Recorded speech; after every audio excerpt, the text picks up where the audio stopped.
Last hour and right now. So how long have you been singing? I've been singer-songwriter for about 9 years now. Okay. Yeah, okay. so about 9 years.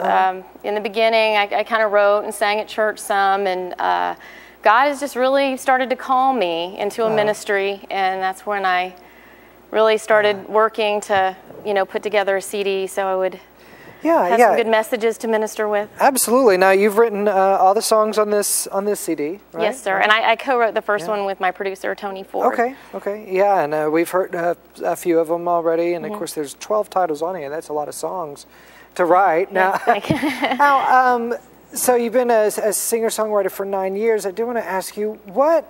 I know you're working with Hewlett Packard or something like that. Yeah, that's my job. So what? How does that feel, though, to go from, being a mom and having a job and a career, and then Lord say, I want you to do this? Well, actually, I asked him. Oh, okay. So I was pregnant with my son, and God had just blessed me so much. I have a wonderful husband, my husband Rob, and I have just 3 wonderful children. And I asked him, I prayed to him, and I go to church, but I didn't feel like I was doing everything that I could do for God. I'm not giving hardly anything back to Him. So I prayed that night, and I had always played guitar, and I'd always written. I'd wrote poems and stuff, but I'd never put the two together. Okay. So I prayed to Him that night, and I said, give me something to bless you back, please.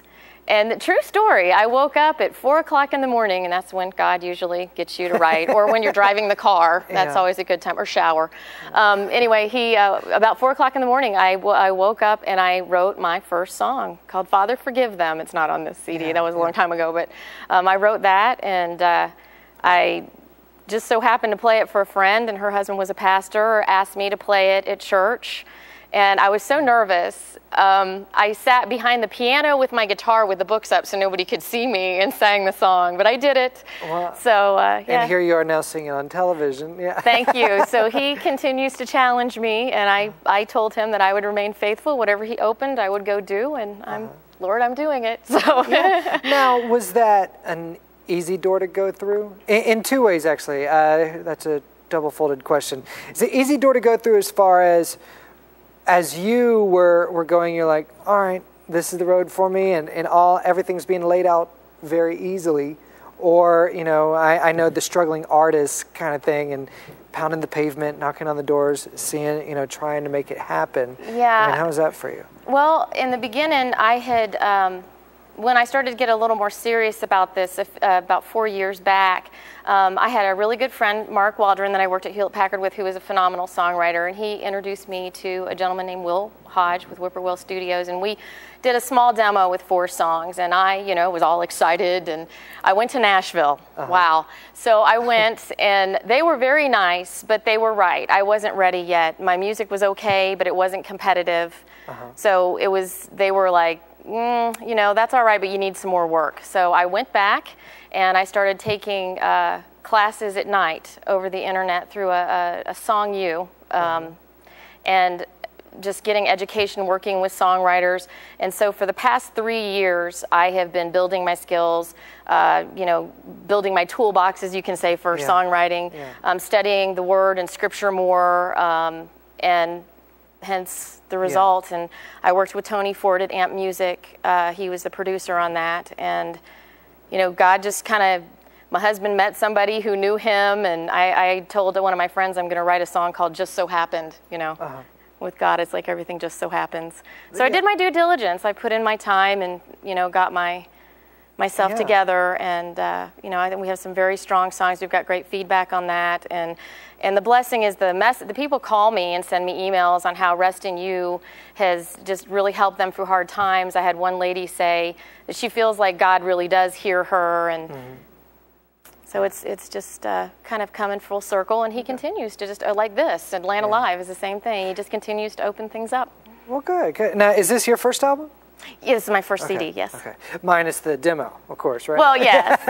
Yes. Yeah. Okay. Well, what's coming up in the horizon then? Well, I have been working in my 4 a.m. sessions with God, and I have about 11 songs written for my next one. So I'll be going back into the studio for that.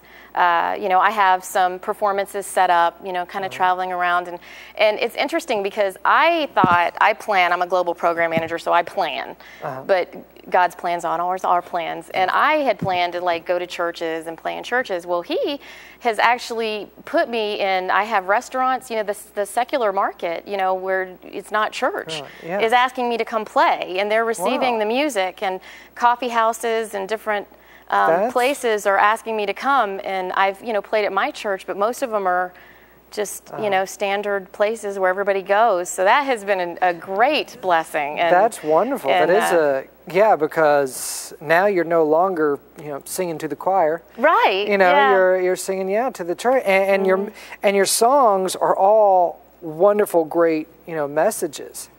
You know, for these, you know, I had very specific ones I wanted to cover. So that was Tony and I kind of went around, and I was like, I have to get all these messages in. So I think the last 2 weeks I wrote the last final songs to get everything in I wanted.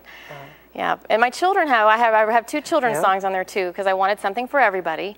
And my children were going to come sing tonight. Unfortunately, my daughter got very ill. So hi, Jackie Day. Hope you're feeling better. And Faith and Robert and Rob. So she got the chicken pox on top of that. Yes. So that was not a good thing. So I promised them that we would maybe give them an opportunity to do that at some point. Absolutely. So. Now, how do you balance those songwriter and mom? I mean, I'm sure that's it's not really a struggle. Easy. In the song "Raise My Hands," I actually wrote the day I quit writing. It had just gotten to be too much. I have a very busy job, and I work a lot of hours. It's a global job, and of course the children's activities and everything. So it is a bit of it's a struggle. And one day it just got to be too much because everybody's demanding on mom's time. Yeah. And I was like, that's it.